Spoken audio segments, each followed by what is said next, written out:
Hey, I'm just seeing stuff scroll by.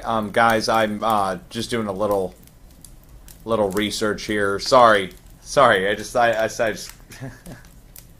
something going by. It's like explosions and like trying to get my attention. I wasn't even looking at the chat. I'm looking up earthquakes to see. Well, okay. I mean, here. Okay. I don't want to get anybody an alarm or anything. Okay, we're looking at the last week's worth of earthquakes.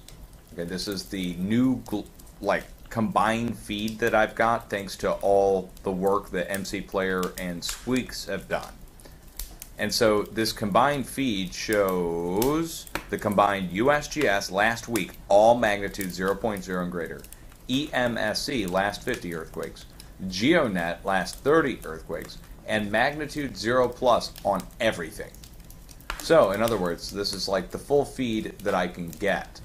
And I was just, when I was looking at it, when I turned off the magnitudes and I was just looking at the rings, I noticed this line connecting the cluster of earthquakes down here with Northern California, where we're looking for the next round of movement to strike.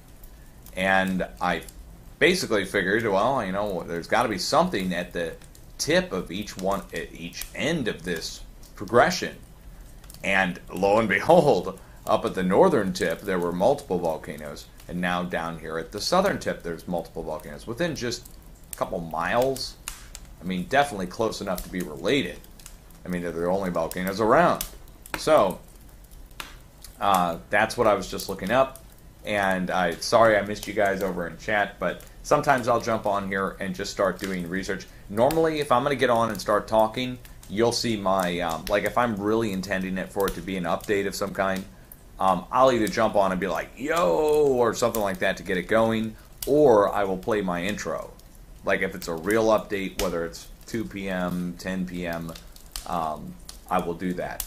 And yeah, so I'm just looking at that, just kind of zooming around the planet, seeing what's going on using the combined feeds. I had the Russian feed on, and then had the Turkish feed on, and then the Italian feed, and the Iranian feed. So checking all those just to see what's going on really helps. It just I have to do that almost a few times a day just to stay up to date on what's going on. One other thing. Guys, I appreciate you doing the nice thing and not leaving a bunch of nasty comments over on SO's page. I appreciate that, and I just went over there and left a comment just saying, you know, hey, if you're gonna, you know, thanks for the popularity. But it's come to my attention that he's looking for a video of mine where we forecast the earthquake down in South America. Now, the first video, if anybody wants to tell him this, the first video I put out on the 18th, warning South America for 5 days. Okay, so on the 18th, I gave a 5-day warning for a 7.4 to 8.4 to occur in South America. And I named the areas on both sides of the deep earthquake. Okay, well, 5 days later, that brought us to the night of the 22nd going into the 23rd. And keeping it real, like I always do, if it doesn't hit in the time that I name, I got on and I said, guys, I am canceling the warning and bumping it down to a multi-day watch now. And so the people in South America said this verbatim. I said, people in South America, you don't have to sleep in your cars, you don't have to sleep outside in a hammock, that you can go inside and know that I am watching and that you should watch too. And that was on the 22nd into the 23rd. Then on the 24th, I got back on, and a new round of deep earthquakes had struck on the 23rd going into the 24th, which prompted me to issue a new round of warnings for new pressure to be coming into South America within the next few days. I didn't put a magnitude limit on it because the deep earthquakes had just occurred. So that led us into the 24th, when I then got on in the morning of the 24th, multiple times, because I knew I wasn't going to be around on the evening of the 24th, because it's Christmas Eve, and got on multiple times, and I don't know if it was recorded by Copper Tropicals, but I think somebody recorded, I hope somebody recorded it, when I got on the 24th, morning of the 24th, and told everybody to watch out back down in South America, that we're re-elevating the warning, and we talked about that. Talked about it for about 30 minutes. Now, I only record my 10 p.m. updates because they're an hour long. I only record them, and I don't want to inundate people with crazy. And so the last warning they got was me bumping it down to a watch. So the difference between a warning and a watch is a warning is it's imminent within the next day to 2 days.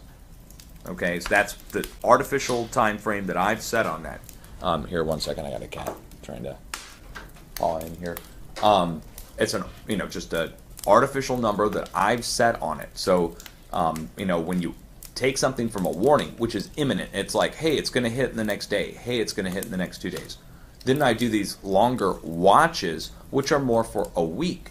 And I've specified that over and over again in all my updates that they span from a few days to a week.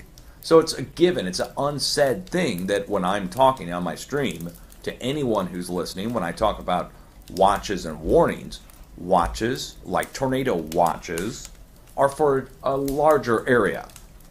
And a warning is the tornado has formed, it's imminent, it's spotted, it's coming to you within XYZ minutes or hours. And that's the difference. So, the difference between a warning and a watch is what happened this week. So, this past week, when we go back, 8 days ago, we issued a warning for a 5-day watch for South America to be on watch for up to 7.4 to 8.4. Now, if we get it off by 2 days, I mean, I don't know if I'm being hypercritical on myself, but I wouldn't consider that a hit, and a direct earthquake.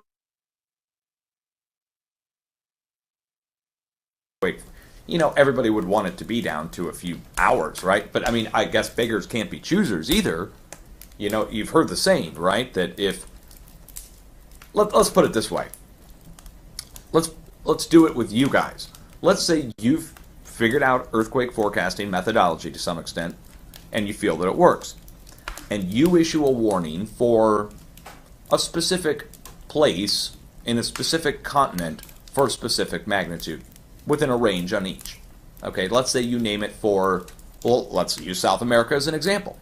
Let's say you say, watch out for a 7.4 to 8.4 to strike in Chile within the next 5 days. Day 5 comes, it doesn't hit. Day 6 comes, you're about 3/4 of the way through day 6 going into day 7, and it hits. And you're a day to 2 days off on your warning. Would you consider that a miss or a hit? Now, I would consider that a miss. Now, let me tell you why. So, did I miss it? Well, I got back on the 24th and reissued a new warning, so no. But is it recorded? I don't know. I only record my 10 p.m. updates, and I didn't do a 10 p.m. update. I did 11 p.m. update, 11:50 p.m. update, where I was all Christmased out and just talked some BS and didn't really talk very much at all about earthquakes at 11:30 at night. I just did a quick recap for what happened and signed off. Next morning, boom, the earthquake hit. So, regardless of, if you're going to pick it apart down to a day or 2 days, it's the largest earthquake of the year, especially for South America. So, I mean, you could compute the odds. You get it down to 2 days out of 365. I don't know. It was all based upon the deep earthquake, and that is, without a doubt, where the pressure came from. And the time frame on the translation took 7 days, not 5. I'm still developing my forecasting methodology. What can I say? I'm trying my best. So if they're looking for video proof, unless Copper Tropicals has all my updates from that day recorded, I think it's disappeared into the ether. The only people who would have evidence of that would be the hundreds of people that were in here the day I issued the warning. Now, it's splitting hairs, I know. But, when in science, we have to. So, let's use a hurricane as an example. Let's say a team of professional meteorologists forecast a hurricane to make landfall on a certain day. And the hurricane forms, it's out to sea, it's coming, okay? And it takes a day and a half to 2 days longer to get to where it's supposed to go. Do they consider that a complete flop in their entire forecasting methodology? No, they sure don't. And they never come back and tell you whether or not they get it wrong either. So I do that because I'm developing the methodology. So if I was using someone else's methodology, I would probably just go with it and not acknowledge when I got it wrong. So it's a fine line this week with the day's warnings and the way it's issued and the way we were talking this week. The best I can do, maybe going forward in the future, will be to put it into text. Yeah, it's time consuming. Yeah, most people don't read it, but maybe at this point, to avert any future confusion and to basically make it like the arrows are on the map now, I need to put it down in writing. It'll be simple. I can do it on a daily or semi-daily or weekly basis. Put it down in writing, which areas to watch, what magnitudes to watch for, what time frame for each location, and get that out by region. So, you know, it wouldn't be that hard, I suppose, for me to do on a daily and semi-daily basis to type it all out. But, you know, United States, Central America, South America, West Pacific, Northwest Pacific, Asia, Middle East, and Europe. Man, that could be done. It could be done. And I'm willing to go there. I'm willing to take that extra step if it's going to make a difference for people, if they really, really want to get down to splitting hairs on days. And I think also it would demonstrate to everybody that you could just copy and paste the location warning for each continent, and maybe that's what I should do it by continent. So on a daily and semi-daily basis, don't just do it in the forecast on video. I figured that would be sufficient, but typing it out.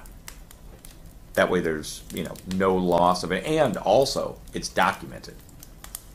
YouTube could disappear tomorrow and all my videos would be gone. All the documentation would be, you know, all the evidence of past forecast and everything that I've done would be gone. Okay, so anyways, that's what I'm doing here. Word up, I'm trying to build bridges. I don't want to get fights with any channels on YouTube. I want to actually reach out to the channels that have previously either thought that maybe there was nothing to what we were talking about, or maybe they were skeptical. I understand skepticism. I understand skepticism. But when you take a look at the map and you see the earthquakes progressing along our red lines and they're following the direction, it's pretty much a given that you can rely on this, that there's a progression that's happening. It's been observed. That's what science is, the study of the observable. Well, here it is. Here we are observing pressure transfer across regions. As the pressure transfers, it causes earthquakes. Sometimes it takes a day or two longer. Now, I'm sure there's mitigating factors into that. Like, what caused it to take 2 days longer than what I was looking for? Well, first of all, I'm setting an arbitrary time frame on how long I think it's going to take for that pressure to come up from that deep earthquake. The deep earthquake, here, let me let my cat in. Come on. The deep earthquake that occurred, you know, how long is it going to take for that pressure to come up? Is it going to take 5 days or 7 days? Going back years, I used to do 7-day watches based upon the deep earthquakes, and lately I've been getting it down to 3-4 days, trying to keep it down to 72-hour watches. Why am I trying to keep it down to 72-hour watches? Because I don't want people to have to look over their shoulder for a full week. That's a long time to look over your shoulder for an earthquake, right? So, I mean, yeah, it's the biggest earthquake of the year for South America, and it started out as the biggest earthquake of the year to begin with, 7.9, 8.0. They downgraded it to 7.6, 7.7. But the largest earthquake of the year, or equal to it. So to get that within a couple days, I have to again be critical on myself, but not too critical. Because if we go back a few years, and you know, you remember those people that used to issue earthquake warnings, I'll never forget this. Let me tell you a quick story, and then I'll get back to my studies here. But okay, back in the 1980s, I used to live here in St. Louis, Missouri. Everybody knows about this. In the 80s, there was some guy who issued a warning. He was like a well-known something or other. And I don't know if he was a scientist or I don't even remember his name. But he issued an earthquake warning for a New Madrid seismic zone, saying a massive earthquake was going to strike. And he cited all this evidence, and the media ate it up, and they spread it across all media. And the school I went to, and a bunch of other schools, that day had us all like prepped and ready to go, and they had us doing earthquake drills, and it was a big deal. The day came and went, and nothing hit. And they excoriated the guy. And I mean, they destroyed him for getting it wrong.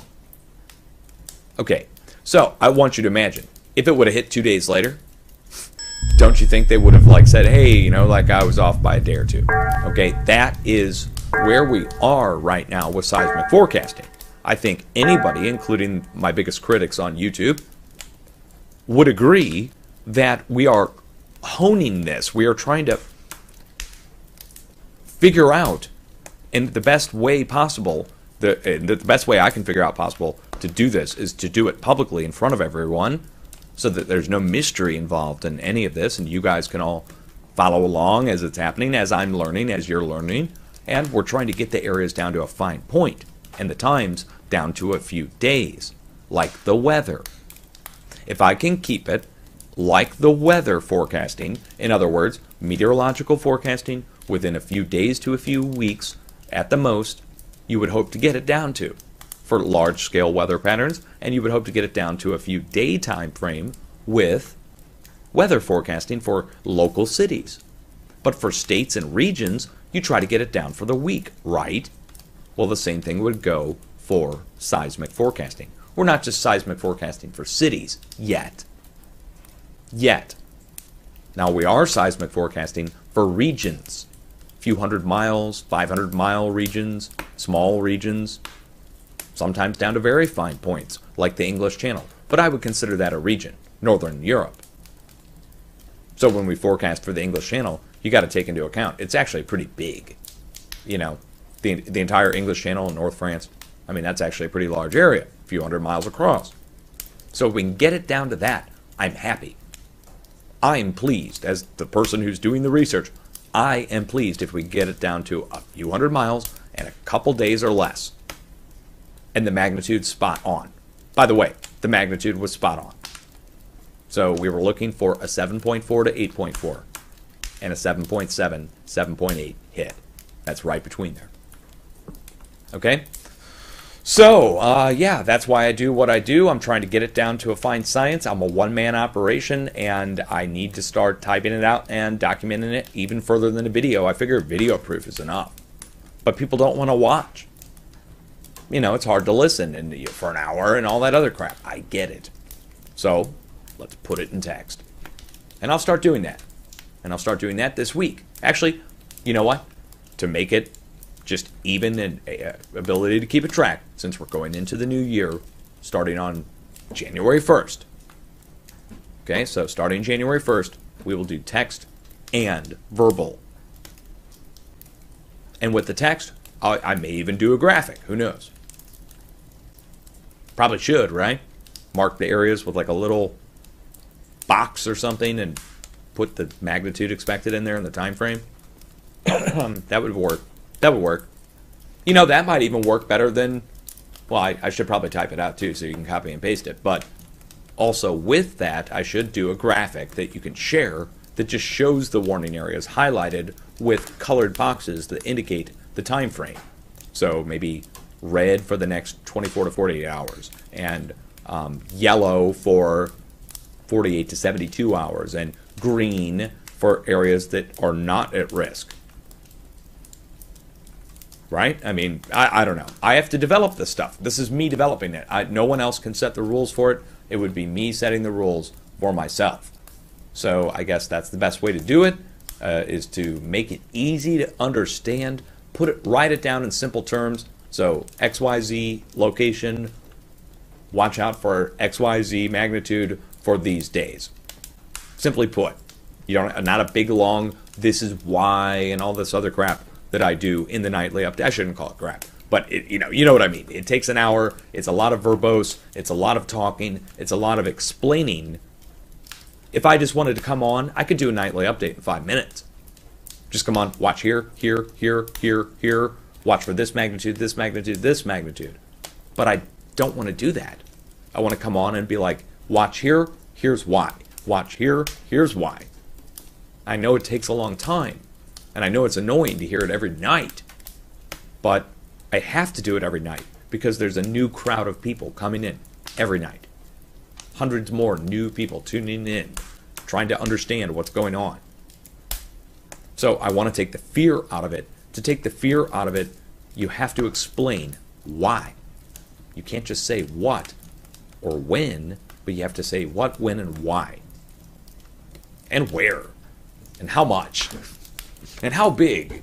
And when, you got to have somebody to hold accountable too if they're wrong.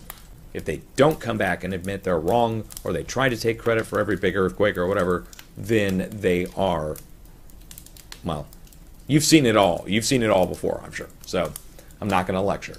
Word up. I'll be back later on. Peace out.